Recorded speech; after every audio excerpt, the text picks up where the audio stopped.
Pacifique Massunzu, est-ce que vous êtes là? Vous êtes encore absent? On doit attendre. Je vais voir ceux qui sont déjà avec nous. Comme ça, on commence directement. Ah là là, le Congo Mawa.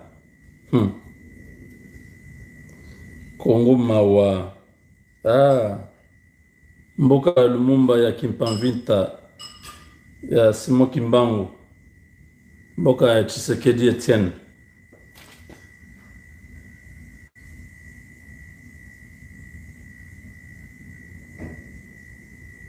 Je vais battre Nyana Zanani. On refuse ça au nom de Jésus. Le Congo doit changer. On ne doit pas continuer comme ça avec des gens qui sont toujours déloyaux à la République.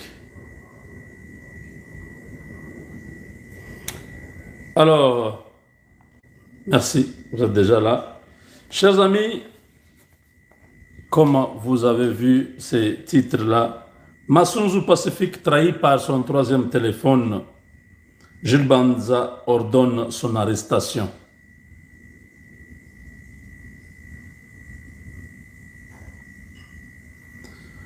Hier, je vous ai dit que Pacifique Massunzu était interpellé à Kinshasa, tout à fait normal.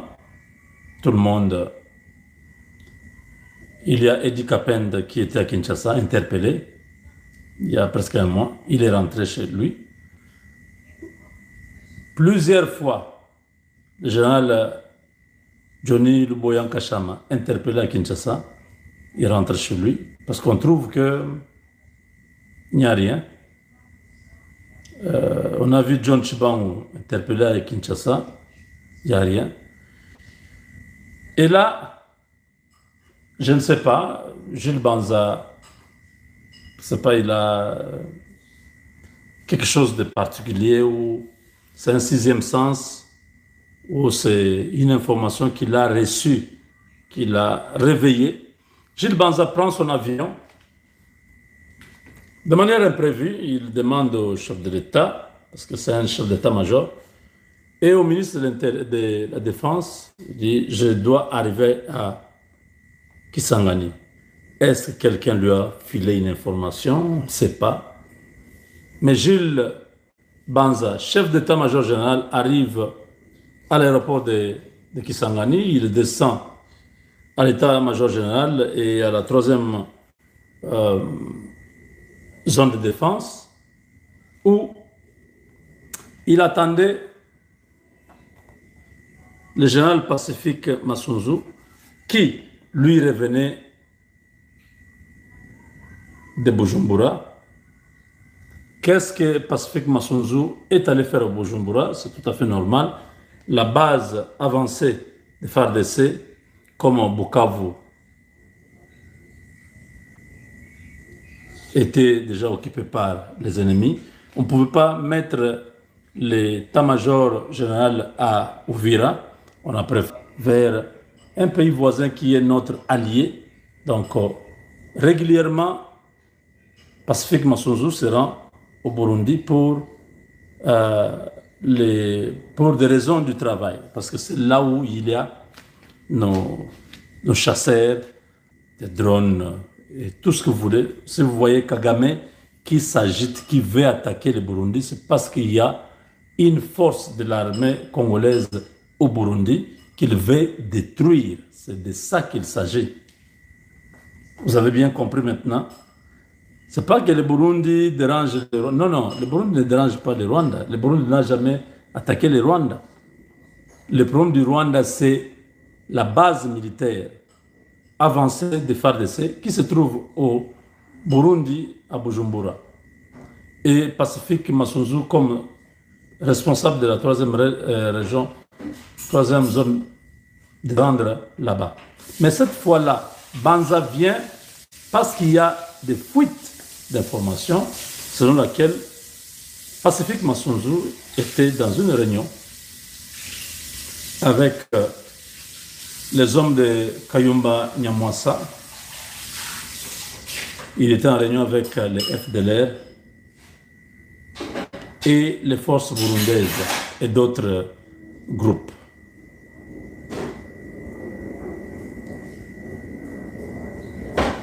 Il est informé de tout ce qui se passe, tous les plans et tout ça. Quand il rentre, il est contacté par l'équipe Sauvons la RDC de Hippolyte Kanambe. On lui amène un nouveau téléphone. Ce que je dis, c'est conditionnel, mais c'est des choses, parce que depuis hier, on vous a dit qu'il est à Kinshasa. Beaucoup ont confirmé qu'il est arrêté, d'autres ont dit non, il n'est pas arrêté. Mais je n'ai pas voulu entrer dans ces jeux-là. J'ai préféré attendre, avoir un peu plus d'informations. Quelle était la raison? À l'état-major général, comme beaucoup d'autres généraux que je suis en contact avec, ils disent on ne connaît pas trop ce qui se passe. Ce que je vous dis, chers généraux, vous qui êtes à Kinshasa, suivez calmement. Donc, il est au Bujumbura. Il participe à cette réunion avec les hommes de Kayumba Nyamwasa.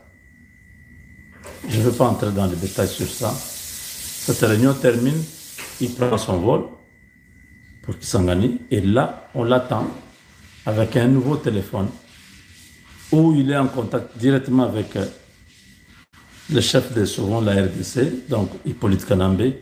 L'argent est disponible, Ouvira doit tomber et le plan est déjà presque à 90% lancé. Jules Banza débarque.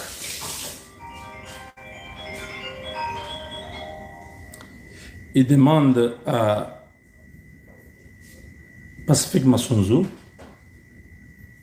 des questions. La première question, de quoi s'agit-il de la réunion de Bujumbura? 2. Combien de téléphones as-tu? Là, le contenu, c'est entre Jules Banza et Massunzu que les choses ont été dites. Sur la deuxième question, ce dernier va dire j'ai 2 téléphones ici, le troisième est quelque part à la charge. Sur place, Jules Banza ordonne qu'on amène le troisième téléphone et qu'on l'embarque à Kinshasa. Mais notez, les gens qui ont vu ont communiqué directement et nos compatriotes qui étaient déjà informés que Pacifique Massunzu a été arrêté, c'est parce qu'on l'a menotté à Kisangani et pas à Kinshasa. Il a été menotté à Kisangani. Les 3 téléphones sont sous examen. D'après les informateurs de Jules Banza, il y aurait une collision et Pacifique Massunzu aurait accepté l'offre d'Hippolyte Kanambe de pouvoir faire tomber Ouvira. L'argent était, c'est pas l'argent des petits enfants, c'était l'argent. Quand je dis l'argent, c'est l'argent. Et qu'il ne devait pas être seul, il devait faire en sorte que tous les autres qui sont à Ouvira partout là-bas puissent accepter l'offre qu'il devait leur donner et faire une diversion, faire tomber Ouvira. Voilà les raisons qui ont amené Jules Banza à cette opération que personne ne savait. Donc en ce moment, interpellé ou arrêté, on ne sait pas trop, mais Pacifique Massunzu est à Kinshasa. Il est reproché d'avoir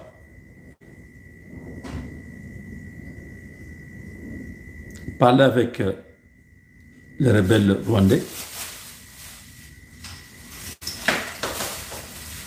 les FDLR qui sont en marge, et surtout d'avoir pris contact avec l'ancien président qui est aujourd'hui un condamné à mort prêt à pouvoir faire exploser le pays. Donc, je ne confirme pas tout ce que je dis. Je dis que c'est des informations recoupées que je viens de recevoir. C'est au conditionnel, j'insiste. Je ne confirme rien. Mais j'insiste, je confirme, j'insiste et je dis que ce sont des choses que je viens de recevoir des sources sécuritaires à partir de Kisangani. Donc, si certains compatriotes avaient déjà dit il est arrêté, nous on a hésité, c'est parce qu'on n'avait pas de pistes, on n'avait pas des éléments. Même ceux qui ont dit il a été arrêté, ils n'ont pas donné ces éléments que je vous dis. Ils ont dit d'autres choses. Et c'est ça, le travail des médias. Les rumeurs font partie de l'information. Les gens disent non, il ne faut pas affirmer des choses. Non, on n'affirme rien. Quand il y a des rumeurs, on peut dire j'aurais appris que Pacifique Massonzo serait arrêté. Je n'ai pas confirmé. C'est une information qui sort au conditionnel. Ceux qui sont dans l'appareil sécuritaire, ils vont voir s'il est arrêté ou pas. Vous comprenez? Donc, les compatriotes qui ont dit qu'il aurait été arrêté, ce serait indécent de dire il est arrêté. Quand tu dis il est arrêté, là tu confirmes. Quand tu dis il aurait été arrêté, tu n'es pas en train de confirmer, mais là, j'ai des données que je viens de vous dire que souvent la RDC avait pris des contacts avec Pacifique Massonzo et quelqu'un lui a amené un téléphone pour qu'il ne soit pas tracé, sachant pas que des gens savaient que le général maintenant a 3 numéros, 3 téléphones. Il avait 2 téléphones, mais comment il a un 3e téléphone? Quand on l'a arrêté par Gilles Banza, qui a ordonné son arrestation,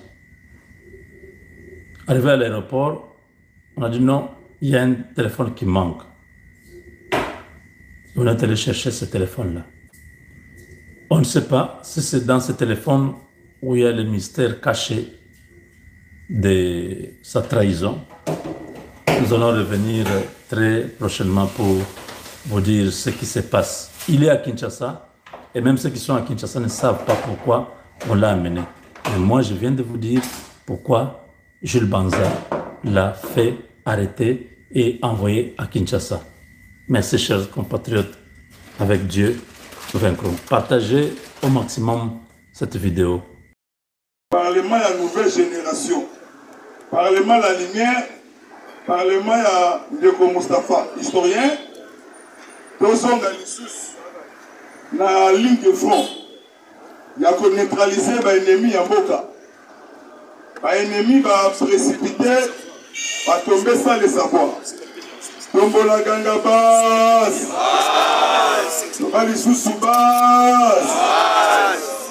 Toujours le basse la sec. Il faut vibration et ça la macasse. Allez, tombola. Nalobi tombola. Kangal, l'icos na le koka mobile. Allez, tombola. Tombola ganga basse. Basse. Ole kola. Ole kola. Ole kola. Mibeta maboko makasi. Naye lisusu pour réveiller conscience. Il y a un moment na tout l'étendue à la République pe libanda ya mboka. Le président de la République, l'homme à la taille, Lumumba Imam et Etienne Tshisekedi. Asa libanda ya mboka. Azali kotambola pona ngai nayo. Poso souper na kati ya mboka. Après Paris, Égypte et Qatar accueilli pour participer dans le 2e sommet du monde, le développement et social. Président Rwanda, c'est Kagame, assassin sans frontières. Nzoto ezango misuni. akomaki lobi na Qatar azali kotremble na politique ya makasi ya mokonzi ya mboka. Lelo ezali la finalisation accord de paix na Doha au Qatar. Délégation congolaise, délégation Rwanda et M23, délégation ya États-Unis, passage, mixage exaté, intégration paix exaté. M23 a Koko Makate, parti politique na Congo. Est-ce que ça va? Le président déterminé, le peuple peut déterminer. La paix par la force. Président de la République a la détermination. On a ma surtout ici là. Dans l'équipe mois octobre, le mois novembre. On a ma surtout ici là. Président de Qatar. Le prince qatarien à Qatarita, avant fin du mois de novembre, à Kozalana Kinshasa.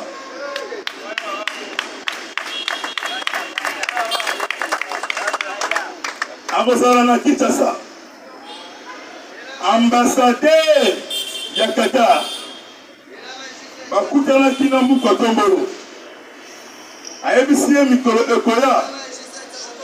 Le prince qatarien a collé à Kinshasa pour ça un accord pour investir dans le secteur union surtout. Parce que Qatar a une manipulation en Rwanda et autres pays européens. Pour la Makambouya, Doha, Qatar et Simbati. Dans les États-Unis et autres pays, dans les Makambouya surtout, on a mis ça. Le Qatar a son dit là. Bon, on a évité après Qatar, ceux qui m'ont dit, ok, on a Brésil l'Indonésie pour rencontrer Proba au Soudiento, président de l'Indonésie, parce que les deux forêts amazoniques, et quand même il y a deux pays, Indonésie et Brésil. Bon, forêt en Afrique. Oui, c'est lui qui peut ça oxygène. Et ça, forêt équatoriale. Comme il m'a fait matin, Michel Mexico Sali, mobilisez-vous et prenez-vous ça en charge. Deuxième point. 27 pays États membres de l'Union européenne. Parce que Pessambo, comme on est né, le Congo, 1,5 milliard dollars américains, euros. Le chef de l'État a fait une démonstration de Makassi. A ABC Macron Emmanuel le petit bonhomme. Ngaï na gouvernement Ngaï de mobiliser déjà plus de 5 milliards de dollars américains pour l'horizon 2026. Construction Nord Kivu, Nord Kivu. Macron azalaki étonné. Akamwaki maloba oyo mokonzi mboka abimisaki. Otango na mutu na bino ennemi na biso pona paix eyate ezali Union européenne. Doana posta mboko te. Doana posta ya paix. Lobby la Van der Leyen. Ici la Van der Leyen. Asa mutu ya allemand. Azalaka ancien ministre de la défense de l'Allemagne. L'Obika Yemoko, Union européenne, a payé Congo Lissous 9 millions d'euros. C'est une plaque pour le consacrer dans le père et de mère. L'Obi tourné Nanga. Nanga Zalina agitation moko Nandenge ya Mukete. Soki Nanga azali garçon ayawa na Kinshasa.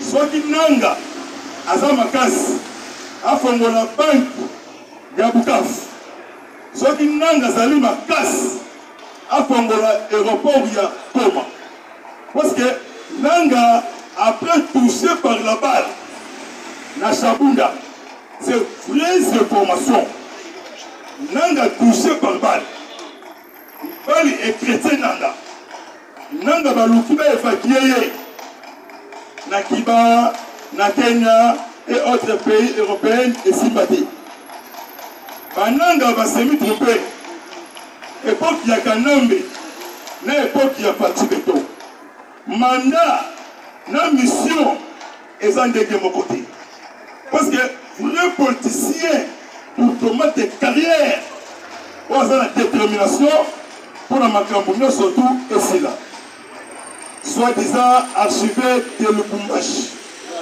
Fulgence Muteba le M23 à Soudan le politicien Amof sotomoni Fulgence Muteba akomi koloba makambo esanga mutu na makolo oyeba ke suka na bango ekomi pembeni ebika pene commandant ya 22e région militaire ici a déployé déjà la force militaire na Kambof, na Kasenga, na Kipush, Manono, commune annexe, quartier Kambela, quartier Golf, même Tanganyika, donc vraiment armé, n'a pas armé à Makas, ennemi à commater. Les lots Christian Mwando, à Mwangani Hippolyte Kanambe, le col à Yuda, à Sotoli Maboko, le col à Poste Pilato. Pour votre information, par Mboka, par Kongomai, politique ya Mokonza Mboka, et ça comme ça, Mokili Mobimba. C'est ce que dit a compliqué le monde, la politique ya solo. Combat naye endimami lisusu, na ba peuple africain. Tous les départements d'État américains, chambre des représentants, il y a des députés nationaux américains, va accepter, va changer le régime na Rwanda, Kagame à Longwa, va faire moto ya malamu, oya kosolola na ba pays surtout ya Galate, parce que Kagame a commis ennemi à États-Unis. A commis les États-Unis na Moyen-Orient, a Kenaki na Azerbaïdjan, a Kenaki na Iran, pour rencontrer un PSK chef, le président iranien. L'état au service américain, CIA, le FBI, dans une formation, par le but ennemi à États-Unis, où il y a Trump, Moussa Naliste, et ça, Kagame. C'est même nous, il y a des cargos militaires américains. Oui, qui sont à Bujumbura, l'aéroport militaire. Il y a beaucoup de soldats. Oh, bah, mis la frontière pour Rwanda, na Rwanda. Il y a Évariste Navenda et Chimie, le président burundais. Après qui Kokende, la sommet de Paris, a tiré na Bujumbura pour surveiller des frontières. RDC na Burundi. Et l'autre nini, où est salami na Tanzanie. Bas na yango c'est Hippolyte Kanambe Kazembe. Ngai ndeko na bino Miyashu molobeli ya papa ekolo devant ba peuple congolais. Ya kati be ya libanda. Hippolyte Kanambe aza congolais te. Aza Rwandais. Maman na ye Marceline Mukamukushe. Christophe Kanambe Kazemberembe. Papa na ye. Ana Katupora Samboure Anne. Alès Jeannette Kabila. Tata Mwasi. Ya Hippolyte Kanambe. Réunion Oyo Basala qui na Nairobi na Kenya. Il y a des infiltrés. Il y a des pays de mercenaires. Il y a des pays de Maghreb. Première réunion. Alors, qui va renverser le président tanzanien Samia Suluhu Hassan. Pour passer au couloir. Bakota Tanzanie. Batake biso koto ya Tanganyika na Kalemi. L'homme propose et Dieu dispose. Basui ba Kenya, basui ba Somalien, basui ba Rwandais, basui ba Ougandais. Baloge bango na ndako oyo Kanambe atonga na ba mabre na Tanzanie. Couleur ya pembe bakoma Joseph Kabange na Tanzanie. Zanda kumoko ya munene boye. Parce que Kanambe en complicité William Ruto na Kagame na Yoseri Tabasibo Alese Kaguta Yoweri Museveni. Tangu baloge batu wana basala coup d'état en complicité capitaine ya garde présidentielle ya Tanzanie. Tangu bae ko envahi aéroport ya Tanzanie. Il y a quelques minutes, il y a des commandos. Baouti Awa, Baouti Bujumbura. Après, il y a plein de water. Il y a neutralisé beaucoup de Kenyans. Il y a beaucoup de Rwandais. Il y a beaucoup de Ougandais. Bakoufi, il y a Samia Suluhu. Même qui est dans hélicoptère. Parce qu'il y a dans province. Les Tata Ekolo a dit qu'on félicité Dengue Seni à Tanzanie et puis Missi Samia Suluhu Hassan 98,6%. L'obine à Samia Suluhu a dit qu'on prêtait serment. A prêté serment l'obi. La province il y a Dodoma, la base militaire, mais a prêté serment. La minute où le pays voisin va en panique. Ndenge makambu ya ngo ngaki esalama. Ndenge makambu ya ngo komeli bango baso bate babandawa pe basukawa. Na kati ya troisième point ba imboka en tout cas vraiment faut qu'on landela tout le mouvement systémique. Kinshasa, surtout Brazzaville, surtout Angola.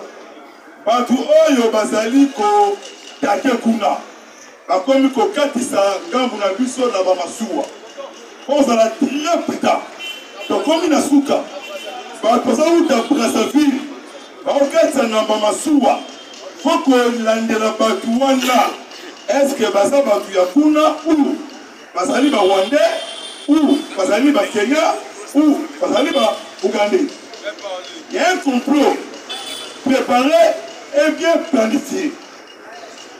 Hippolyte Kanambe, soi-disant Basango, par réunion téléphonique, comment pour renverser, comment pour couler cette histoire. Mais qu'on renverser Fati na Congo et Zali base. Peuple Mobimba, Nasima ya Mokozamboka, ba diaspora, autre état d'esprit n'a pas combattant. Voilà, même morale. Na peuple congolais, Kinshasa. Ba diaspori, oh bazali manipulé, oh bateki bon motolobango inconscient manipulé par les M23 système rwandais. Ba kombazoba, comme Boketu, comme commandant Iso, comme Selesino. Ba kombazoba, na ba kombataba. Oh ba obendaye singa na kingo lokola Taba. Mais ma combattant au bassin batua tout l'esprit alors puis la patrie ou la mort. Citation sécuritaire en tout cas le FARDC Wazalendo monté en puissance. Après qu'on soit Minova Chacha na Saki Kokaboli yango na biteli mibale. Oh bassin na Minova bakangami na Minova. Oh bassin na Chacha bakangami na Chacha. Oh bassin na Saki bakangami na Saki. Lobby commandant général ya Wazalendo William Amouli Yakotumba alobi na prochain jour toko Mabukaf Nagoba et que ça la mandenge salamaki en onassis pour na Goma na Bukavu et son malisusu na maboko ya ba Kongomani.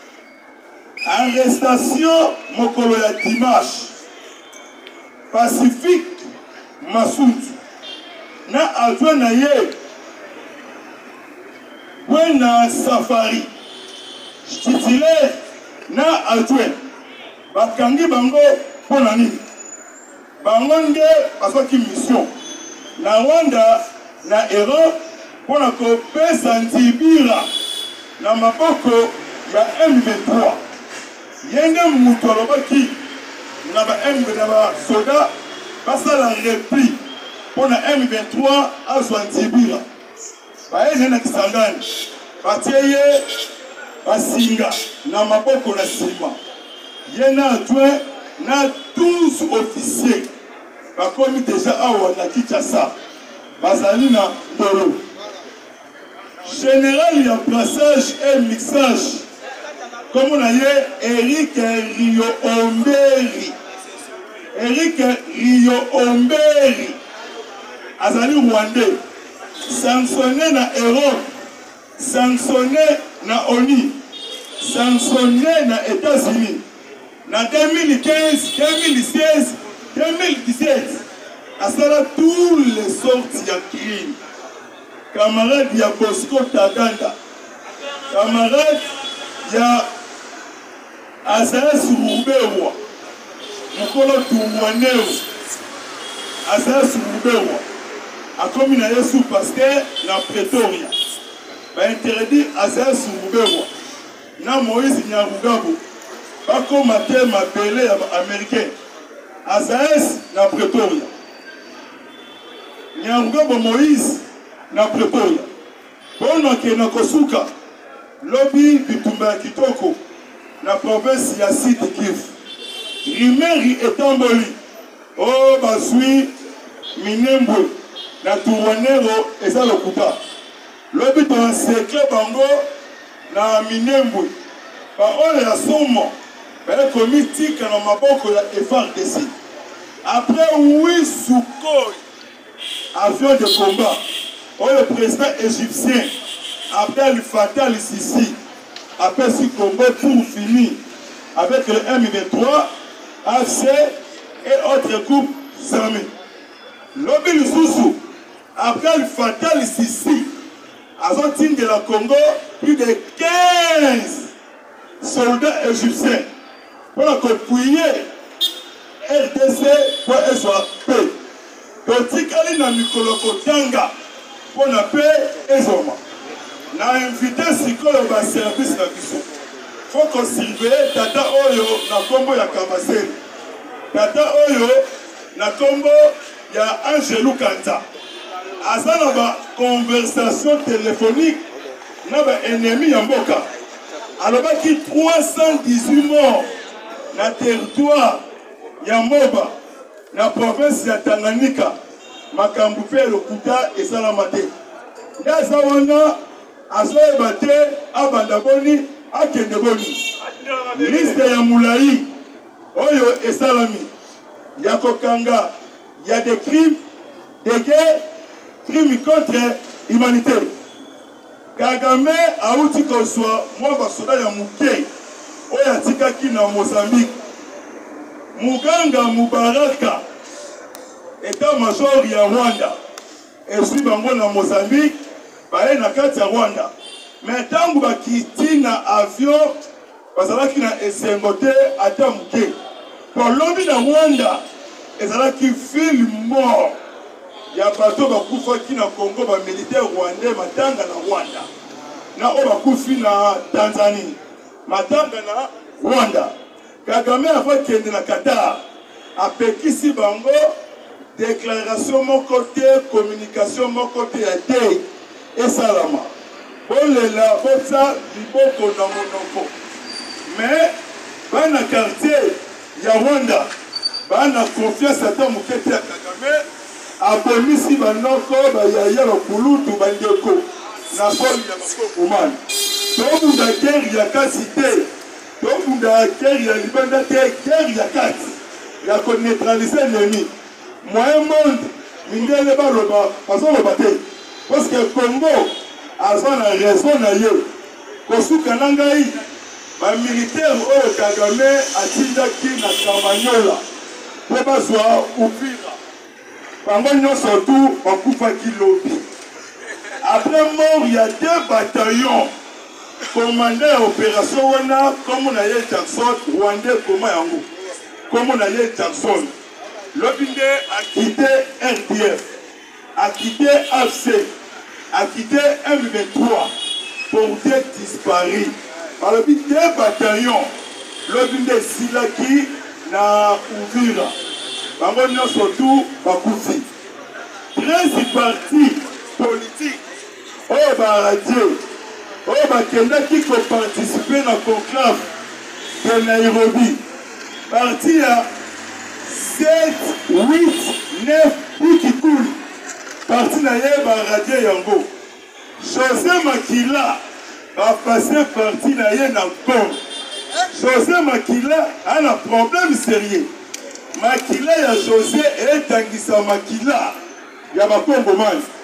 Mbongo oyo eutaki na XG banque chinois na montant ya 555 millions dollars américains batonga aéroport Yanji.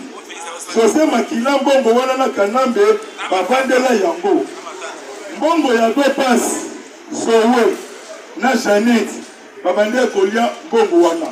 Est-ce que Yoko Linga Fati a l'ongwa na tête ya Congo? Est-ce que Okolinga?